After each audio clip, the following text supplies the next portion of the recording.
민활련의 미디어 탈곡기 930회 방송 시작하겠습니다. 네, 안녕하세요. 진행자 김나래입니다. 네, 종편 모니터 활동가 박진솔입니다. 고박. 네, 한 주 쉬어간 불금엔 종편 모안인데요. 이게 고정 코너가 한 주 쉬어갔다고 굉장히 아쉬워하는 시청자분들이 꽤 많으셨어요. 정말이에요? 그럼요, 정말 있었어요. 그래서 이번 주에는 이제 불금엔 종편 모안이 하니까 많이들 시청해 주시면 좋겠고요. 다만 이번 방송도 이어서 MBN 이야기를 좀 해볼까 합니다. 네. 오늘은 MBN의 재승인 심사 문제와 관련해서 재승인 심사 기간, 그러니까 2017년 12월 1일부터 2020년 11월 30일 기간 동안의 문제 방송, 네. 문제 발언을 좀 되짚어 보려고 하는데요. 이게 지난번에도 임동준 활동가와 비슷하게 한번 맞아요. 진행을 했는데 그때는 법정 제재를 받았던 방송, 지금 딱 떠오르는 건 이제 노회찬 전 의원이 사망했을 당시 뭐 타살설을 그대로 맞아요. 뭐 저녁 방송 뉴스에서 뭐 보도를 한다든지 혹은 정의기억연대 마포쉼터 소장님이 사망했을 때 이제 굉장히 선정적인 방송 화면을 사용한다든지 좀 그런 문제에 대해서 법정 제재를 받았던 방송들을 지적을 해보았는데요. 오늘 불금엔 종편 모안이에서는 문제 방송은 문제 방송이지만 임동준 활동가하고 다뤘던 그 주제와는 조금 다르다고 맞아요. 합니다. 박진솔 활동가가 좀 자세하게 말씀해 주실까요? 네, 결론적으로 말씀드리면 이게 법정 제재를 받아야 하는 문제적 방송들이었지만 솜방망이 처분을 받은 문제 방송, 문제 발언 이걸 소개해드리려고 합니다. 네. 왜냐하면 MBN은 11월 말에 나올 종합편성 재승인 심사 결과 발표를 앞두고 있는데요. 네. 이 방통위가 전문가 13인으로 심사위원회를 구성해서 지난 11월 3일부터 6일까지 심사를 진행했는데 그쵸, 3박 4일 동안. 이 결과 MBN은 심사 총점 1000점 만점에서 640점 5점을 획득했어요. 네. 어떤 분들은 이 정도면 괜찮은 거 아니야? 500점 넘겼으니까 반절. 아니야. 너무 낮은 거 아니야? 네. 뭐 이런 식으로 여러 가지 의견을 보이실 텐데요. 네. 총점이 650점 미만인 경우에는 방통위는 해당 종합편성 채널에 재승인을 거부하거나 네. 혹은 조건부 재승인을 취할 수 있어요. 네.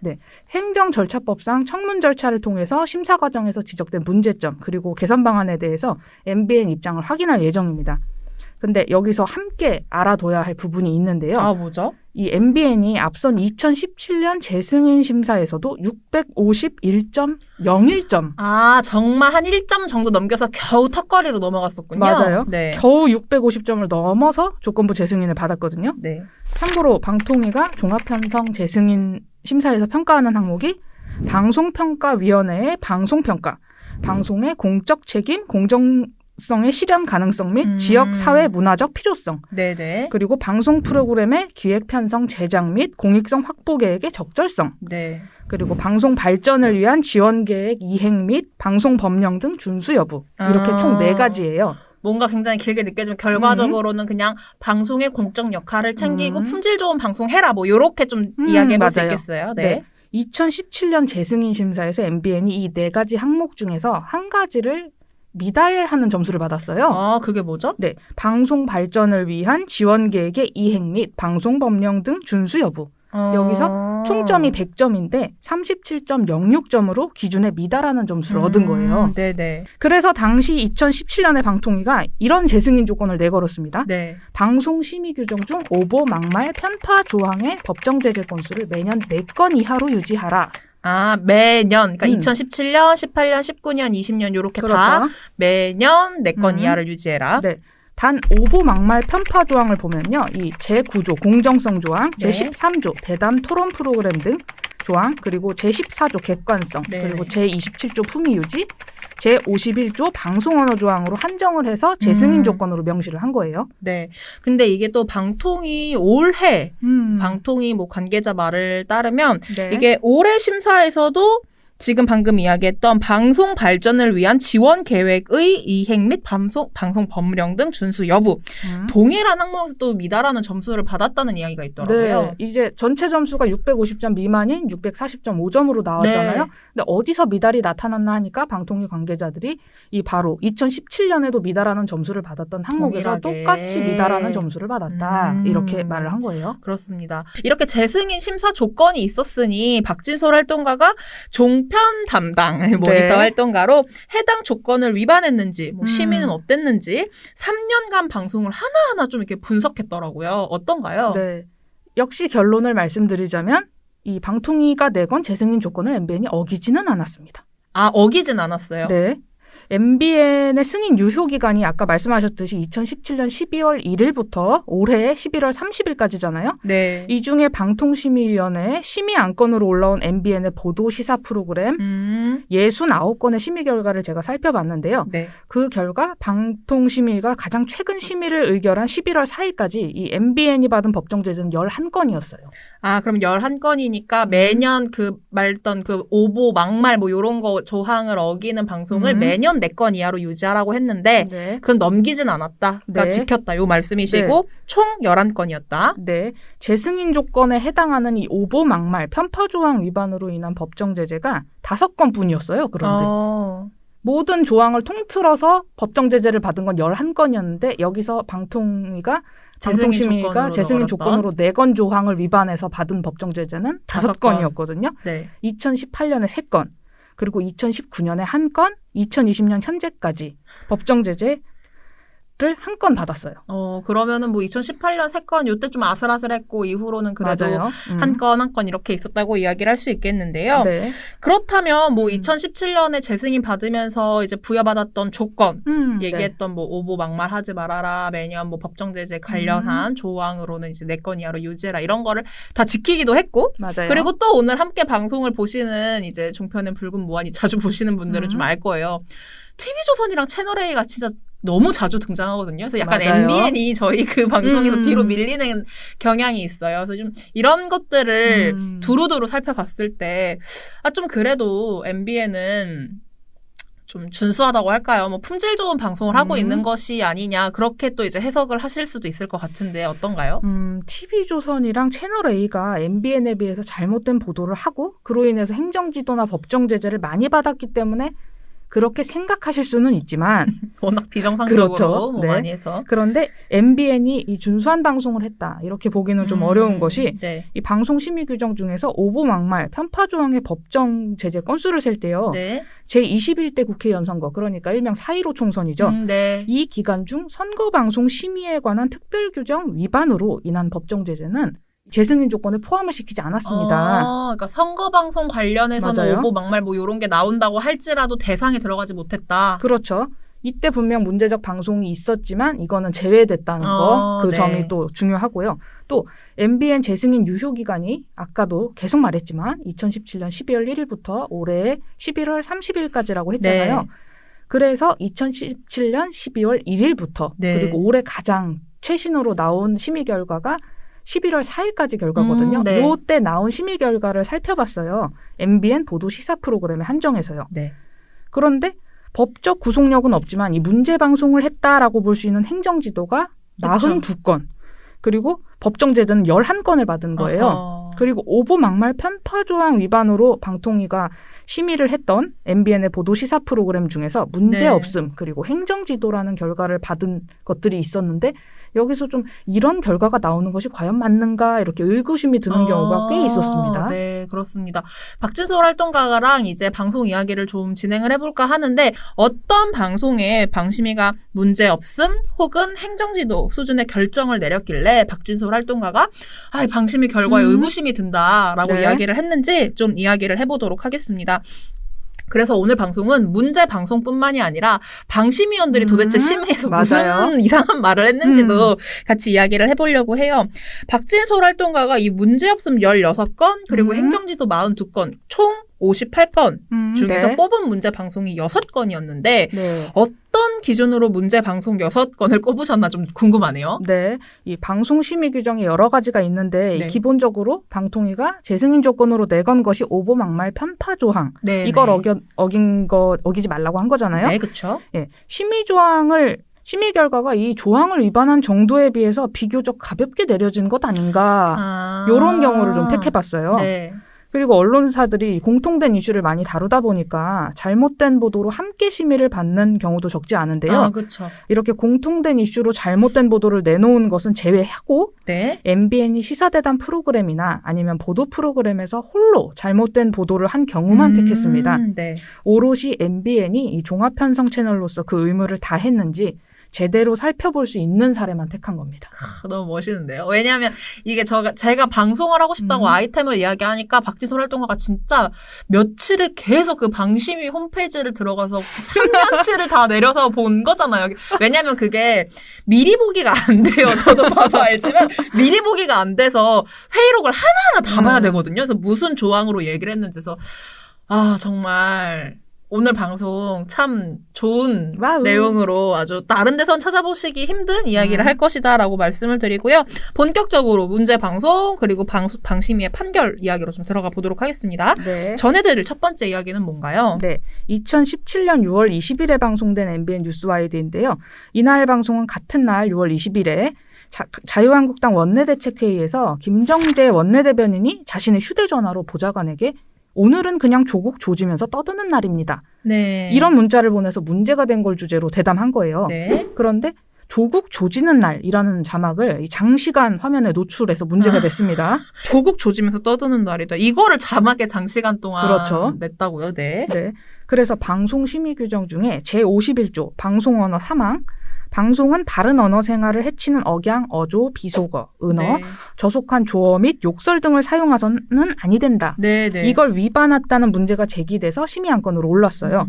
그런데 2018년 2월 13일에 방송심의 소위원회에서 심의위원 전원이 문제없음이라고 의견을 내고 의결을 했습니다. 문제없음? 그러니까 이게 조지다라는 단어를 화면에서 자막으로 계속 굉장히 오랜 시간 띄워놨는데도 맞아요. 이게 100번 양보해서 정말 100번 양보해서 행정지도도 내리지 않고 문제없음으로 간 이유가 좀 뭔가요? 네, 당시 위원들의 발언을 제가 살펴보니까요. 네. 심영섭 위원이 조국 조지는 날이라는 표현이 비속어이기는 하지만 인용 표시를 했고 네. 토론이 중심이었지 어떤 비속어를 목적으로 하는 방송이 아니었다. 이러면서 문제없음이라고 밝혔어요. 네. 그리고 좀 놀라운 것이 전광삼 위원 발언인데 네네. 이분이 조지다라는 표현이 표준어입니다. 에? 비속어가 아니에요. 표준국어 사전 찾아보면 조지다라는 말이 나옵니다. 호되게 때리다 이런 뜻입니다. 물론 어감이 그렇기는 한데 때린다는 말이 썩 좋은 얘기는 아니지만 그렇다고 하더라도 못 쓸 용어는 아니거든요. 이렇게 말을 했어요.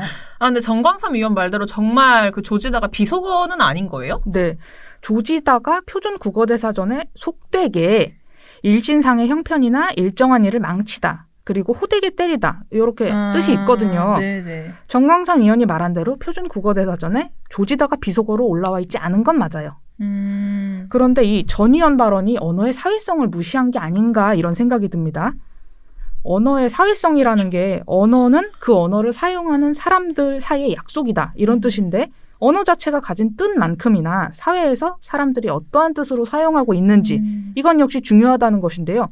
조지다가 국어사전에 비속어로 등재되어 있지는 않지만 사람들이 이미 비속어로 인식을 해서 되도록 사용하지 않도록 하고 있는 거잖아요. 그렇죠. 네, 당시 김정재 원내대변인이 보좌관에게 보낸 문자가 문제가 된 것 자체도 그리고 사람들의 입에 오르내리고 비판받은 것 자체도 이 조지다라는 표현이 저급한 표현이다. 이런 그러니까요. 공통의 인식에서 비롯된 것인데. 심지어 국회의원이라고 할 수 있는 국회의원인 분이 그거를 오늘은 조지는 날이야 이러고 연락한 것 자체가 맞아요. 그 당연히 국민들의 입에 오르내릴 수밖에 없는 어쩜 저렇게 이야기할 수 있어? 할 수 있는 내용인데 그걸 가지고 전광삼 의원이 비속어가 아닙니다라고 네. 이야기를 하신 거는 약간 우리 언어의 사회성 이야기하신 것과 좀 많이 떨어져 있는 발언이 아니신가 맞아요. 이런 생각이 드네요. 네. 네, 그리고 이 덧붙여서 심영섭 위원의 네. 발언도 좀 보면요. 인용 표시를 했고 토론이 중심이었지 어떤 비속어를 목적으로 한 방송이 아니었다. 이런 말씀을 하셨는데 네.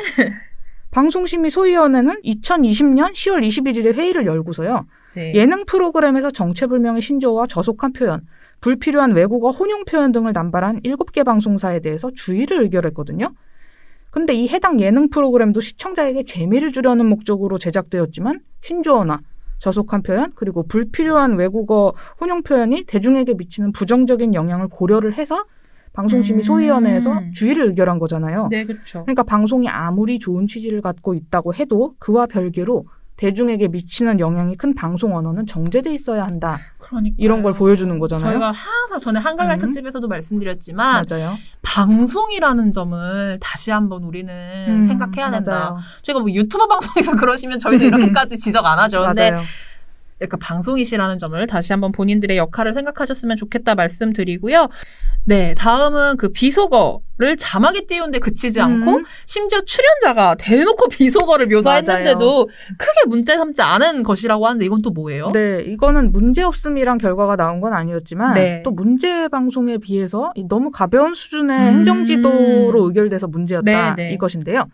2017년 11월 17일 방송된 MBN 뉴스와이드였습니다. 네. 같은 날 자유한국당 최고위원회의에서 류여해 최고위원이 포항 지진은 문재인 정부에 대한 하늘의 경고다. 이렇게 발언한 것을 두고 대담을 당시 했어요. 진짜 말도 안 되는 이런 막말을 하셔가지고 그렇죠. 또 크게 문제가 됐었죠. 그런데 이제 출연자 차명진 전 자유한국당 의원이 이것을 비판하면서 또 다른 막말을 그림으로 표현해서 문제였습니다. 근데 이 차명진 의원이 그 제가 기억하는 그 세월호 막말 그 차명진 맞아요. 맞아요. 맞습니다. 네, 그분이시군요. 네. 네. 이 자신의 생각을 요약해서 적는 판이 있어요. 네, 그런데 네. 거기다가 병과 신발을 그린 후에 한자, 갑자 6개를 적어서 보여준 거예요. 뜻이 그러면 네. 대강 예상이 되죠. 네. 그래서 근데 진행자 송지연 씨가 어떤 걸 그리신 겁니까 이게? 이렇게 묻자 차명진 씨가 방송용으로 제가 이렇게 얘기했습니다. 이게 무슨 얘기인지 아시겠죠? 라고 말을 했어요. 그래서 이 그림의 의미를 깨달은 송지연 씨가 이건 좀 수위가 세신 거 아니에요? 라고 물으니까 차명진 씨가 아니 방송용으로 제가 얘기했습니다. 이렇게 답을 했고 나는 그림을 그려서 표현했다. 네. 진행자가 알겠습니다. 이렇게 마무리를 했어요.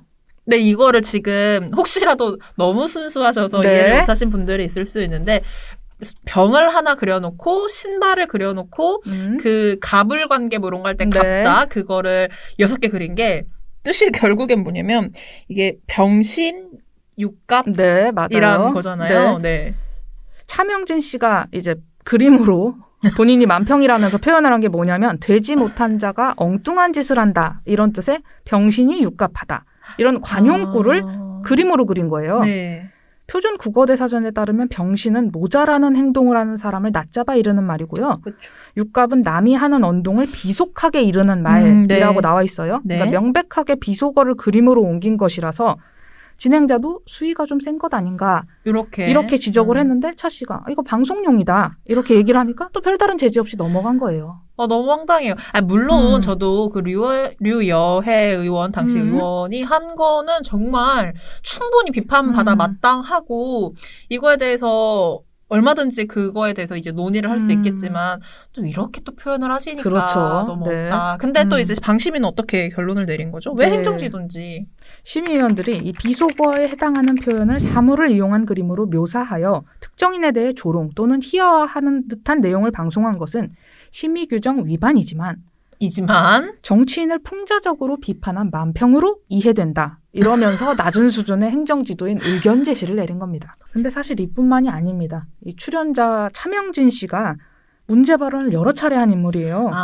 그렇죠. 뭐 네. 그러신 분인데. 같은 해 12월 15일에 역시 뉴스와이드에 출연을 했습니다. 네. 문재인 대통령의 방중 성과에 관해서 대담을 하던 중이었는데요. 네네. 중국인에 대한 비하 표현인 떼놈이라는 표현을 사용한 거예요. 이게 방송심의 규정 중 제31조 문화의 다양성 존중 그리고 이제 오보 막말 편파 조항에 해당하는 제51조 방송언어 제3항 위반으로 문제가 제기돼서 안건으로 올랐거든요. 네. 근데 또 문제없음으로 결론이 났어요. 에?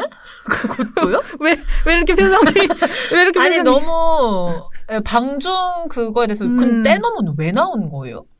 이제 이거 중국에 대해서 방중 성과가 그렇게 좋지 않다. 중국에 유리한 대로 해준 것 아니냐. 그러면서 중국을 또 낮잡은 우리한테 별로 유리하지 않은 조건의 대담이 진행되고 그랬는데 거기에 떼놈들에게 넙죽 엎드리며 절을 한 것 아니냐 뭐 이런 식의 표현이랄까요? 아이고, 그런 또 이야기를 하셨군요. 네. 이것에 대해서 이제 심의위원들의 발언을 좀 보면요. 네. 왜 문제없음으로 내렸는가? 전광삼 심의위원입니다. 이분 계속 문제위원이에요, 이분도. 네. 떼놈은 되놈의 잘못된 표현으로 만주지방에 살던 여진족을 일컫는 말로 표준국어 대사전에 등재돼 있는 말이다. 이렇게 하면서 비속어도 아니고 있는 말을 쓴 것이다. 이렇게 일가를 했어요. 죄송해요. 너무 어이가 없어서 자꾸 웃음이 나요. 죄송합니다. 그런데 이 되놈은 표준국어 대사전에 등재돼 있지 않아요. 또 그래요? 네. 개방형 한국어 지식대사전 우리말 셈에 올라와 있기는 하거든요. 근데 네. 여기서 보면 뜻이 두 가지가 나와요. 예전에 만주 지방에 살던 여진족을 낮잡는 뜻으로 이르던 말, 그리고 그쵸. 중국 사람을 낮잡아 이르는 말 이렇게 나와요. 네. 그러니까 모두 중국 사람들을 낮잡아 이르는 말이란 뜻을 갖고 있기 때문에 방송 언어로는 사용하지 않는 것이 마땅한 거죠.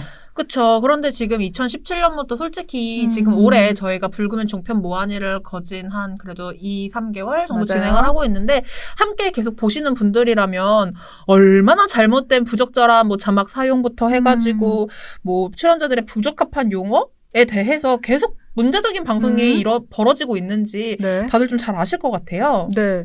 이 방통심의위원들이 안이하게 심의를 하기 때문에 이 해당 프로그램들이 저지른 잘못에 적절한 조치가 이루어지지 않은 거고요. 전광삼 위원처럼 하시는 분이 계시니까. 네. 그리고 출연자들의 막말과 방송 용어로 부적절한 자막을 띄운 것도 문제지만 또 다른 문제가 있습니다. 이건 또 뭐죠? 네. 이 불구맨 종편 모한이를 보시는 시청자분들이라면 되게 잘 아실 문제인 것 역시 잘 아실 같은데요. 문제. 이 시사보도 프로그램에서 이 다른 언론의 잘못된 보도를 면밀하게 확인하지 않고 그대로 인용하거나 혹은 확인되지 않은 사실을 일단 전하고 보는 문제예요. 일단 하고 본다. 일단 떠들어대고 본다. 이런 방송 이야기를 하시는 것 같아요. 먼저 첫 번째 사례를 얘기하려면 TV조선 얘기부터 좀 해야 되거든요. 정말 TV조선 진짜 말씀해주세요. 2018년 방송된 TV조선 뉴스 7 5월 19일 방송이었어요. 네. 여기서 북한이 풍계리 핵실험장 폐기 행사를 취재하려는 방북하는 외신 취재단에게 취재비를 요구했다. 이런 보도를 내놨거든요. 네. 네. 그리고 TV조선 보도가 있고 이틀 뒤에 MBN, 굿모닝 MBN이라고 아침 뉴스예요. 근데 여기서 사실관계가 불명확한 TV조선 보도를 별다른 취재 없이 오늘 기자단 출발 이런 제목의 보도에서 인용하고 출처도 명시를 하지 않았어요. 또 그래요? 네. 근데 여기서 중요한 건 이 TV조선 보도가 허위로 드러났다는 것이죠. 또 돈 달라고 했던 그렇죠. 그게 허위였다. 취재진에게 북한이 이제 1만 달러를 요구했다. 그런데 이것이 허위로 드러났다는 거예요. 네. 허위였다는 사실이 알려지고서 이 방통심의가 이 해당 보도가 방송심의 규정 제14조 객관성 조항을 위반했다면서 법정 제재인 주의를 의결했어요. 네. TV조선 보도에 대해서요. 네. 그런데 이 TV조선 보도를 별도의 취재 없이 그대로 인용하면서도 출처도 명시하지 않은 MBN에는 의견 제시만 의결을 했어요. 말이 안 되지 않아요? TV조선 분명히 주의 받아야 될 사항이죠. 그런데 MBN은 그거 본인들 추가 취재도 없이 그냥 냈는데 그렇죠. 그것은 주의가 아니라 행정 지도가 나왔다. 참 의아합니다. 네. 본인들이 언론사임에도 사실 확인을 하지 않았다는 점, 그리고 허위 정보를 확대 재생산했다는 점에서 의견 제시는 정말 이해하기 힘든 것인데요. 네. 사실 이런 식의 심의 결과가 또 있었어요. 그래요? 네. 2019년에는 조국 전 법무부 장관 가족, 아이고. 그리고 2020년에는 코로나19 사태와 관련된 허위 사실을 방송에 내보낸 게 있어요. 저는 또 이제 불금엔 종편 모한이에서 아무래도 TV조선과 채널A를 주로 다루다 보니까 MBN 관련해서는 또 이런 문제 방송들이 있었는지 미처 몰랐네요. 맞아요. 자세하게 좀 얘기를 듣고 싶은데 순서대로 2019년부터 가보도록 하죠. 2019년에는 조국 법무부 장관의 그 가족에 대해서는 MBN뿐만이 아니라 정말 모든 언론이 시끌시끌했죠. 워낙 외국 보도나 가짜 뉴스가 많긴 했는데 맞아요. MBN은 어떤 문제 방송을 했나요? 네. 2019년 9월 26일 방송된 MBN 뉴스 파이터라는 또 시사대담 프로그램이 있는데요. 여기서 벌어진 문제예요. 네. 출연자가 조국 법무부 장관 가족들이 검찰 수사를 받던 시기에 조 장관 딸은 고급 식당에서 생일 파티를 했다. 저 이거 기억나요. 네. 이런 허위 사실을 언급을 한 거예요. 그런데 이게 9월 25일에 조국 당시 법무부 장관의 부인 정경심 교수가 아들이 소환 조사를 받은 이후에 SNS에 가슴에 피눈물이 난다. 어제 딸아이의 생일이었는데 아들 소환에 밥 한 끼를 못 먹었다. 네. 이런 식의 글을 올렸어요. 네. 그러자 이 뉴스파이터에 출연한 유인경 시사평론가가 그리고 아까 뭐 변호사님께서 생일 파티 얘기를 했는데 우리 가족끼리 생일을 못 받아서 피눈물이 안 되는데 정작 딸은 그 시간에 친구들하고 더불어서 1인당 9만 원이 넘는 중국 식당에 가서 호화로운 식사를 하고 그걸 또 SNS에 올린 정황이 있습니다. 네. 이런 피눈물이 공감을 살 거라고 생각하고 저런 걸 남기시는지 네. 물론 모든 게 범죄나 이런 것에 밝혀져야 될 일이지만 네. 감정적으로 네. 국민 여론적으로 국민 정서적으로 정말 이 피눈물이 네. 웃음이 납니다. 물론 실제로 조국 장관의 딸이 정경심 교수의 딸이 그 비싼 밥 먹으면서 파티를 했는지 단언할 수는 없어요. 그런데 이제 그런 뭐 사진 본인도 그 네. 사진을 그러니까 이제 진행자 김명준 씨가 뭐 그런 사진이 올라와서 이런저러한 네티즌들이 추측을 하고 있다. 그 정도로까지만 우선 말씀을 네. 드릴게요라고 정리를 했어요. 왜냐하면 이렇게 선을 끄는 이유는 네, 이게 네티즌들이 올린 사항이고 확실하게 확인된 건 아니기 때문에 이 정도의 말은 정리를 하듯이 말을 한 건데요. 애초에 이거를 갖고 방송하는 것도 웃기죠. 그렇죠. 확인된 게 아니라면. 시작이 극우 성향의 유튜브 채널 가로세로 연구소였습니다. 아. 그리고 이런 보도 내용을 이어받은 조선일보의 이튿날 보도가 있었던 것인데요. 네. 이 유튜브 채널 가로세로 연구소가 9월 25일에 조국 법무부 장관의 딸 조모 씨가 고급 중식당에서 생일 파티를 벌였다. 이런 주장을 펼치면서 영수증 내역서를 공개했어요. 네네. 그리고 이튿날 조선일보도 지면에 정경심, 딸 생일에 아들 소환 피눈물 글 올리자 네티즌들 딸은 생일 파티라는 기사를 싣고 이런 의혹 제기에 가세를 네. 했어요. 네. 그런데 바로 그 조선일보가 기사를 낸 9월 26일에요. 가로세로 연구소가 제시한 영수증이 조 장관 딸의 영수증이 아닌 것으로 드러났어요. 아, 그러니까요. 네. 당시에 강용석 씨가 이제 우리가 역정보에 당했다라는 말을 하면서 잘못이라고 시인을 했거든요, 방송에서. 그것도 뭔 헛소리신지 모르겠는데 네, 말씀하시죠. 네. 그런데 MBN은 이런 별도의 사실 확인도 없이 누리꾼들이 이러한 추측을 하고 있다. 이러면서 허위 사실을 그대로 방송을 한 거예요. 네. 방통심의 심의 결과는 근데 의견 제시에 그쳤어요. 근데 제가 지금 들으면서 조국 전 법무부 장관 이야기를 하니까 지금 계속 생각이 나는 게 워낙 모든 언론들이 사실 확인되지 않은 거 가지고 너무 왜곡 보도를 많이 했어요. 그래서 네. 이게 지금도 이게 2019년 얘기라고 했지만 지금도 이어지고 있거든요. 맞아요. 제가 기억나는 게 신미 사무처장님이랑 방송을 최근에 했던 것 중에 그게 있거든요. 조선일보에서 그 조국 전 법무부 장관 딸 네. 그분 조민 씨에 관련해서 뭐 세브란스 병원에 가서 뭐 인턴을 지원했다, 뭐 우리 네. 아빠가 조국이다 이런 식으로 기사를 맞아요. 내보냈는데 그게 완전 허위 사실이어가지고 그렇죠. 심지어 조선일보가 사과문 죄송하다고 사과문을 올렸었단 네. 말이에요. 그래서 이야기를 듣고 보니까 조선일보가 이렇게 사과문을 올리기도 했었는데 보통 이렇게 허위 사실 가지고 방송하고 나서 뭐 후에 방심위까지 가서 이제 뭐 행정지도 판결을 받든 아니면은 법정제재 판결을 받든 네. 허위 사실 유포는 변함이 없는 것이니까 시청자나 혹은 그 당사자 그 허위 사실로 인한 피해 당사자에게 사과를 하는 것이 맞다는 생각이 드는데 이런 방송에서 허위 사실 하고 나면은 그 마무리가 어떻게 돼요? 아주 건조하게 말을 해야 할 것 같은데요. 네. 행정지도면 지도를 받고 끝나는 거고요. 법정제재면 재승인에 영향을 주는 감점을 받고 마무리가 되는 거예요. 그렇죠. 이 방송사들이 프로그램이 심의 안건으로 올라가거나 이 민원이 제기된 걸 알면 이에 대해서 뒤늦게 이런 방송이 있었는데 아니라는 의견도 있다는 걸 알려드립니다. 알려드립니다. 네. 꽤나 뒤늦게 애매한 정정을 하긴 해요, 이렇게. 네. 그런데 그거는 이 법정 제재를 피하기 위한 꼼수에 가깝다고 볼 수 있고요. 네. 시청자나 당사자에게 이 제대로 된 사과를 하는 모습은 찾아보기 어렵습니다. 결과적으로 방송을 통해서 죄송하다라고 말하는 모습은 찾아보기 굉장히 어렵다. 다만 심의위원들이 안건에 바로 결과를 의결하지 않고 법정 제재를 보통 의결할 경우에는 이 방송 제작 관계자를 부릅니다. 네. 심의위원회.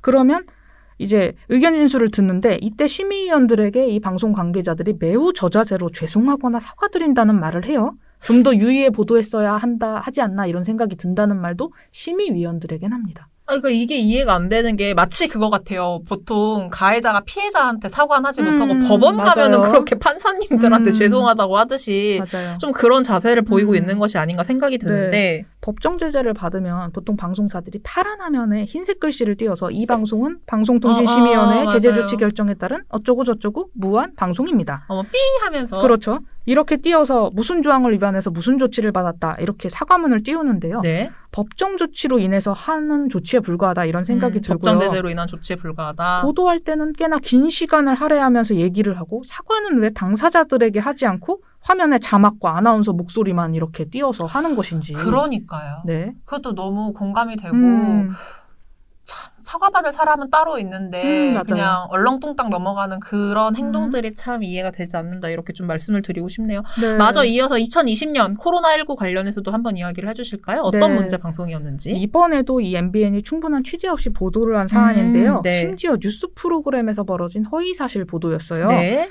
뉴스 특보 3월 1일 날 방송되었는데 여기서 경북 경산에서 생후 45일 된 아기가 코로나19 확진 네. 판정을 받았는데 아기 아빠가 알고 보니 신천지 교인이었다. 아. 이런 허위 사실을 전한 거예요. 또 허위 사실이었죠. 네. 당시 이 대구 신천지교회가 국내 코로나19 확진자 급증의 주된 원인으로 지목되면서 네. 이 신천지에 대한 분노로 들끓었잖아요. 그렇죠. 코로나19에 대한 불안과 공포 때문에 모든 혐오가 신천지에 집중되어 있던 시기였어요. 네. 그러니까 언론이 신천지 관련한 보도를 할 때는 되게 면밀하게 확인하는 건 당연한 일이에요. 그럼요. 그런데 MBN을 비롯한 대다수 언론들이 이 팩트체크를 확실하게 하지 않고 섣불리 아기 아빠가 신천지 교인이다. 네. 이런 보도를 내놨어요. 네. 그런데 바로 이튿날에 경북도에서 정례 브리핑을 했는데 이 아기 아빠는 신천지 관련 사항이 확인된 바가 없고 신천지 교인 명단에도 없고 본인도 아닌 것으로 부인을 했다. 이러면서 밝혔다는 거예요. 네. 그러니까 MBN 보도는 사실 이 당사자에게 심각한 피해를 끼칠 수 있는 그쵸. 보도였어요. 그런데 여기에 대해서도 방통심의는 행정지도행 권고를 의결하는데 그쳤어요. 아이고. 이렇게 문제 방송들이 2017년부터 2020년까지 그럼 지금 쭉 6개 다 말씀해 주셨네요. 이렇게 네. 호로록 이렇게 빠르게 좀 지나가 보았는데 이렇게 문제적 방송이 많았는데 지금 문제 없음 혹은 뭐 행정 지도에 나온 방송들 중에서 충분히 법적 제재를 받았어야 하는 방송들인 것이 아닌가 이렇게 좀 생각이 들어요. 네. 이건 방심위의 봐주기 처분 로 겨우 재승인 조건 턱걸이를 넘긴 것이 아닌가 뭐 이런 생각이 들기도 하는데요. 그 네. 법정 제재 매년 4건 이하로 유지하는 것 이런 거를 생각해보고 하면서 저도 이렇게 어이가 없지만 이거를 3년치를 다 정리했던 박진솔 활동가의 좀 소감도 묻고 싶은 게 실은 원래 이거 좀 오프 더 레코드였지만 제가 뭐 하실래요? 뭘 고르실 거예요? 했을 때 진솔 씨가 고를 게 너무 많다고 근데 그중에 고르고 골라서 가져온 거였거든요. 맞아요.